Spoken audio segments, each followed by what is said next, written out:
Greetings, everybody, and a warm welcome to you from the city of Managua in Nicaragua as our coverage of the Concacaf Men's Under-20 Championship Qualifiers continues. Speaking of the full-time highlights, we dive right in. Again, coming into this game between St. Martin and French Guiana, it was a game that St. Martin had to win. Remember, no other result would help them as far as progression was concerned. And the first half an hour really belonged to French Guiana. They had a much better start to this game than St. Martin did, had a little bit more of a free-flowing move in the attack, and certainly were stalwart defensively for the first half an hour of the contest. But I must say, the final 15 minutes and sort of trickled into the second half were St. Martin recovering from that and creating some chances. The likes of Charlery Adele, Breton Peters, Zanetti Mailbranch, and Jaheim Joe getting involved, Kenji Han as well, in the attack as the half moved along. This was probably the best chance for either side in the first half. Charlery Adele stands up the cross. It's Kenji Han putting it on target. Sidney Norell comes up with the big save for French Guiana. Then another chance, Breton Peters from Kenji Han on the doorstep. Norell was able to stop it again. So it was 0-0 at halftime. Still a giant 45 minutes for these two teams to negotiate here. And it got really good, to say the least. French Guiana had some set pieces. We talked about that at one point in the game. Both teams were a little bit lackluster from set piece opportunities in this game. But French Guiana for a while looked like they were the better team on the front foot in the midway points of this second half.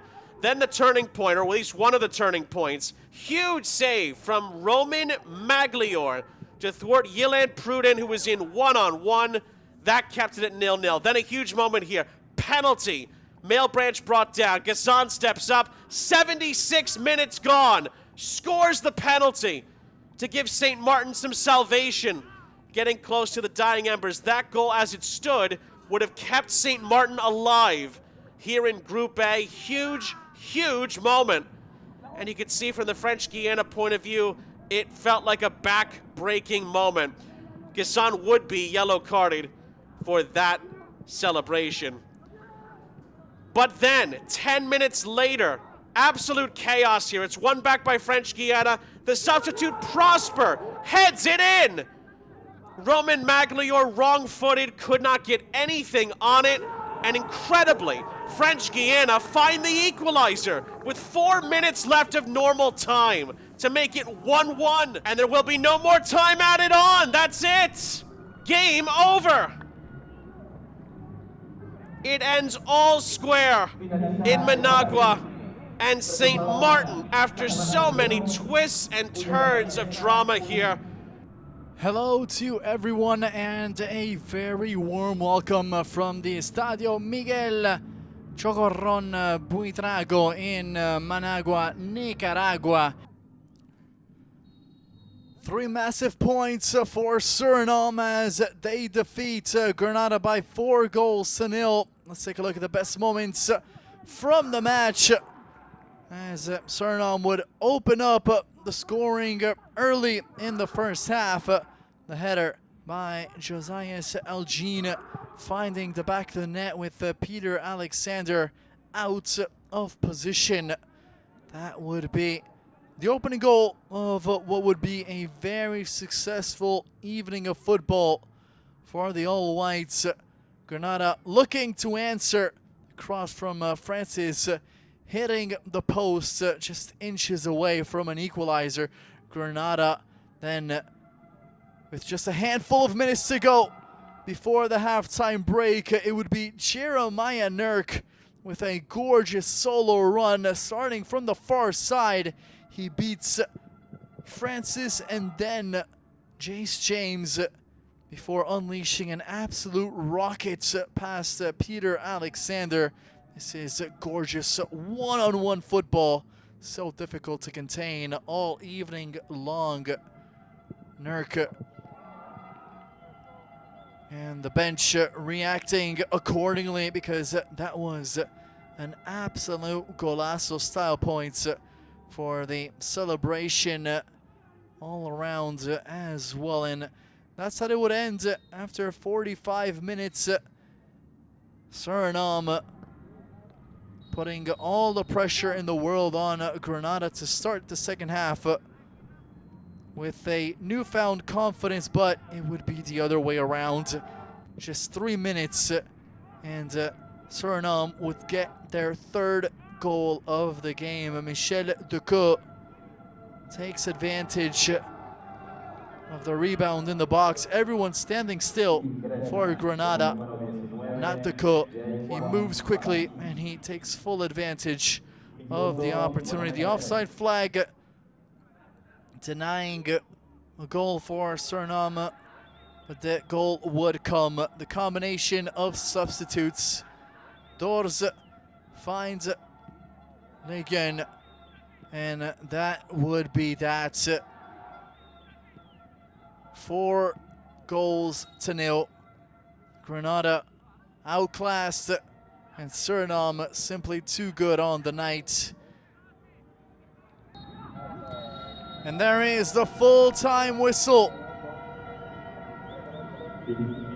Suriname defeats Grenada by 4-0. A very warm welcome from the Estadio Miguel Chocorron Buitrago in Managua.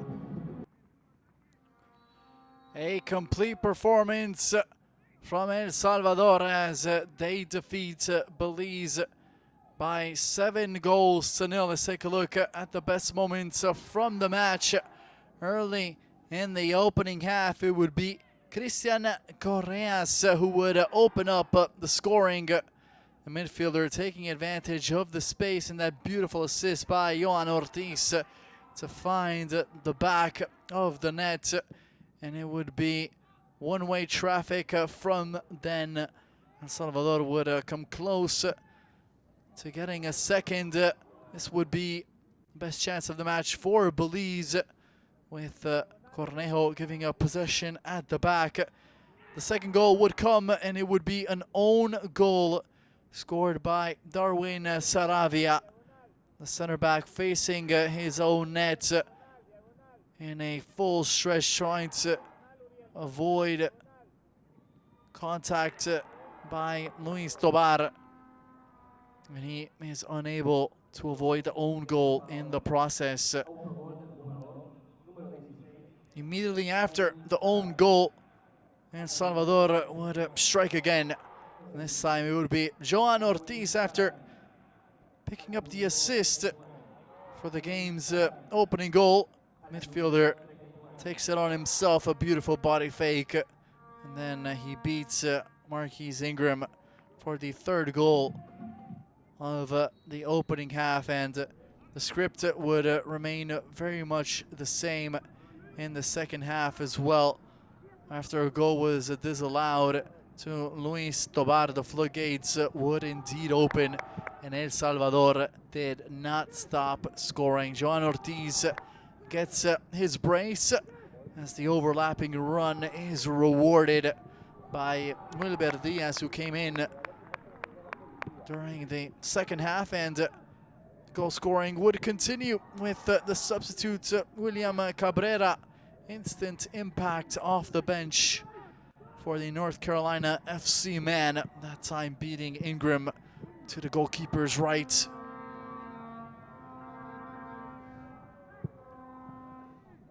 Getting in on the goal scoring party would be the center backs as well. Not the best of clearances from Ingram, just setting up the opportunity for Jonathan Aguirre, and the number 4 says thank you very much. It's not going to have many easier goals than that. Handball on the line, a penalty, which was dispatched by Gabriel Arnold. There is the full-time whistle. It ends El Salvador 7, Belize 0. In a goal-scoring festival, El Salvador simply too good, too clinical for Belize. It was no contest. 3 goals